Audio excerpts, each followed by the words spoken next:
Hello students, welcome to back. Today our topic is present perfect continuous tense. So don't waste our time. Let's start now.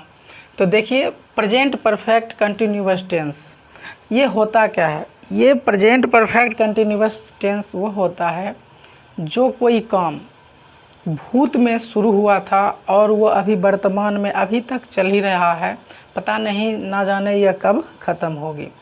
तो उस तरह का tense जो होता है present perfect continuous tense कहलाता है। साथ ही अगर इसका हम पहचान देखना चाहते हैं तो जिस हिंदी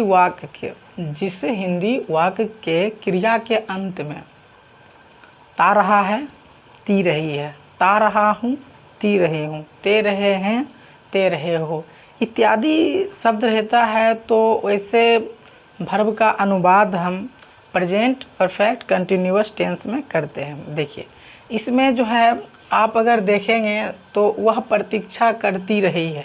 देखिए ती रही है, आया ना, ती रही है, इसमें नहीं दिए हैं हम, ती रही है, मान लेते इसी को ती रही है, ठीक है, ती रही है, ते रहे हैं, इसमें रह रहे हैं अर्थात रहते रहे हैं, ये हो जाएगा रहा हूँ, ता रहा हूँ। ये सब जो है प्रेजेंट परफेक्ट कंटिन्यूअस टेंस का क्या है, उदाहरण है।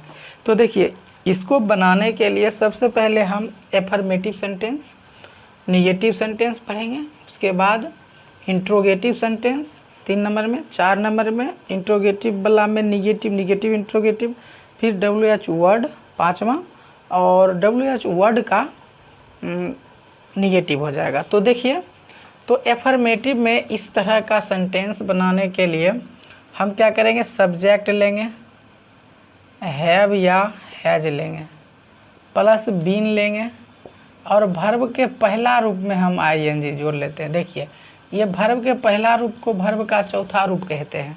तो चौथा रूप समझ लिखने से जो बच्चा प्रथम बार पढ़ रहे होंगे उनको पता नहीं होगा कि चौथा रूप क्या है, उसके लिए उनको वर्ब फॉर्म पढ़ना पड़ेगा। अगर वर्ब फॉर्म नहीं पढ़े हैं तो भी समझ सकते हैं वर्ब का चौथा रूप जैसे गो, उसमें हम ING जोड़ देंगे, तो ये हो गया गोइंग।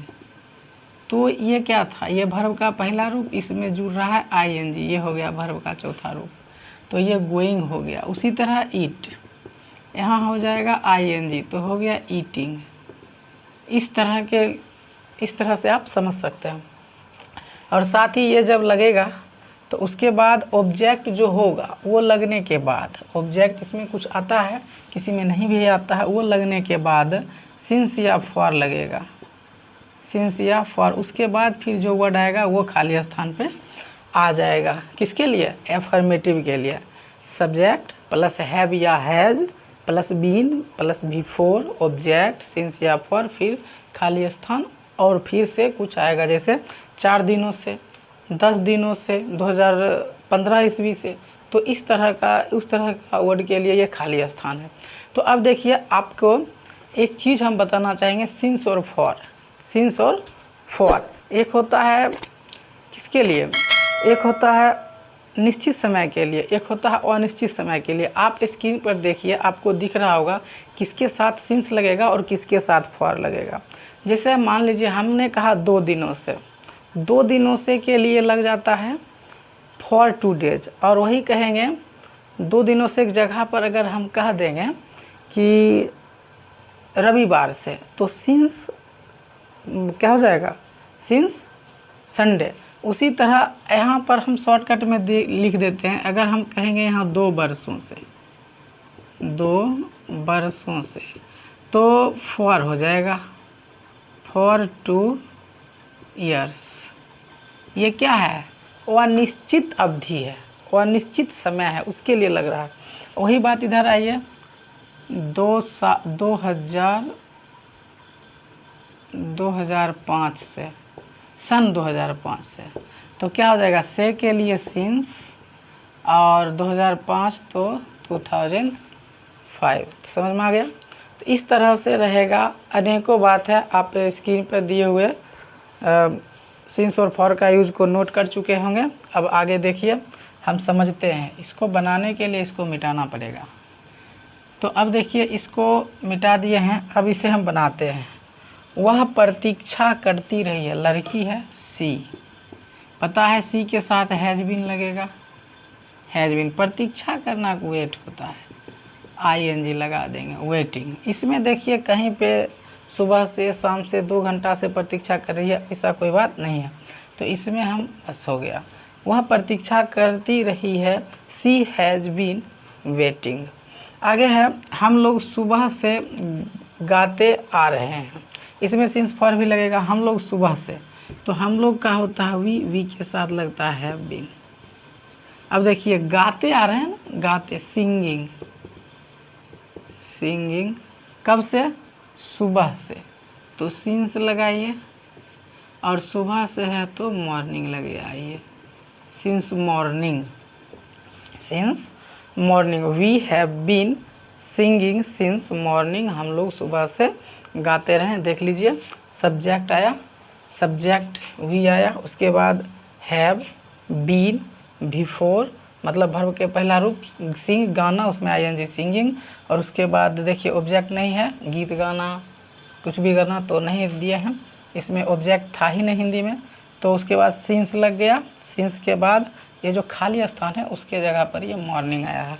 समझ में आ रहा है? उम्मीद है आप लोगों को समझ में आ रहा है। आपको हम बार बार कहते हैं कॉपी कलम निकाल के रखिए और आप लोग लिखिए, नोट किया कीजिए।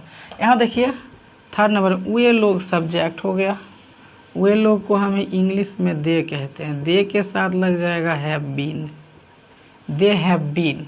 उसके बाद क्या कर रहे हैं, रह रहे हैं, लिविंग, लिविंग चौथा रूप हो गया, लिविंग, बीन के बाद लिविंग।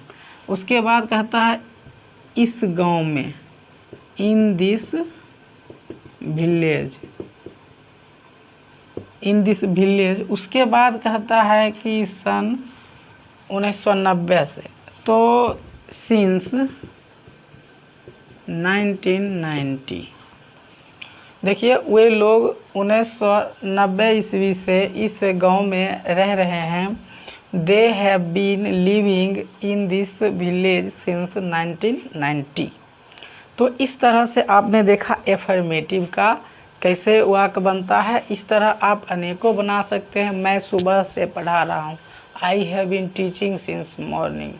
मैं बरसों से पढ़ा रहा हूँ, I have been teaching for years. For अब लगेगा क्योंकि ये अनिश्चित समयावधि के लिए यूज हो रहा, और निश्चित समयावधि के लिए सिंस। आगे देखिए इसका निगेटिव के लिए हम क्या करेंगे, बस ये आप देख रहे हैं हैव या हैज लगने के बाद नोट लग जाएगा, हो जाएगा। इसी को अगर हम यहाँ देखिए बैठ करके लिखते हैं, यहाँ क्या लिख सकते हैं, सब्जेक्ट प्लस हैव या हैज लगाइए, प्लस नोट लगाइए, फिर आप बीन लगाइए। बीन लगाने के बाद वर्ब का पहला रूप में आप आईएनजी जोड़ दीजिए, वर्ब के पहला रूप में आईएनजी जोड़ दीजिए, चौथा रूप हो गया, प्लस ऑब्जेक्ट, फिर देखिए सिंस या फॉर, फिर वही बात खाली स्थान, खाली स्थान की जगह पर यही 1990 मॉर्निंग ये सब आता है। अब देखिए इसको हम बनाना शुरू करते हैं।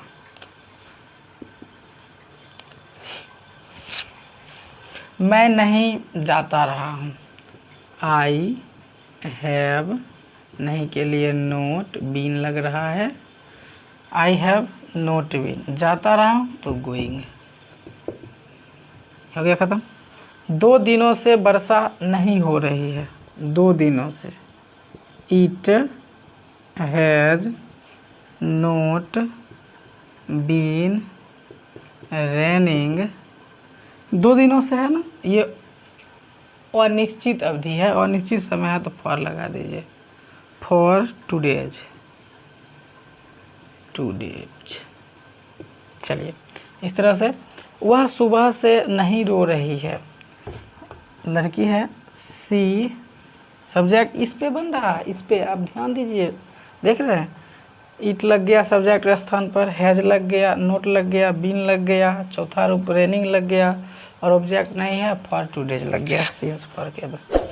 वह सुबह से नहीं रो रही है, सी हैज, देखिए वह सब्जेक्ट हैज, अब नोट नहीं के लिए लगाएंगे, फिर क्या है बीन, देखिए एक एक वर्ड देखिए बीन। अब क्या है चौथा रूप रोना, वीप, वीप होता है फर्स्ट रूप, ing लगाइए, वीपिंग हो गया, समझ में आ रहा है। वीपिंग ऑब्जेक्ट नहीं देना है, सिंस या फॉर में क्या है सुबह से के लिए सिंस यहाँ हो जाएगा क्योंकि ये निश्चित समय है। सिंस मॉर्निंग, इस तरह से आप अनेकों वाक्य बना सकते हैं। अब देखिए आपको इसके बाद हम इंट्रोगेटिव बताते हैं, इंट्रोगेटिव में क्या से शुरू होता है वाक्य, ठीक है। तो इस तरह से आप देख सकते हैं। देखिए जैसे मैं 2005 ईस्वी से पढ़ा रहा हूँ, I have been teaching since 2005। अगर वही कहेंगे मैं 5 वर्षों से पढ़ा रहा हूँ, तब सिंस नहीं लगेगा, तब फॉर। तो क्या हो जाएगा I have been teaching for 5 years, मैं 5 वर्षों से पढ़ा रहा हूँ। निगेटिव भी देखिए इसका और भी है, देखिए जैसे वह सुबह से रो रही है, she has been weeping since morning. वह सुबह से नहीं रो रही है, शी हैज़ नोट बीन, इसी को हैजेंट कह सकते हैं, शी हैज़ नोट बीन रो रही है वीपिंग सिंस मॉर्निंग, नहीं रो रही है सुबह से। अब आगे इसी तरह अनेकों वाक्य है, मैं 2 घंटा से लिख रहा हूँ, I have been writing for 2 hours, मैं 2 बजे से लिख रहा हूँ, I have been writing since 2 o'clock। तो स्टूडेंट्स उम्मीद है आप लोगों को समझ में आ रहा है। अब आप एक बार स्क्रीनशॉट ले लीजिए, फिर आगे बताते हैं।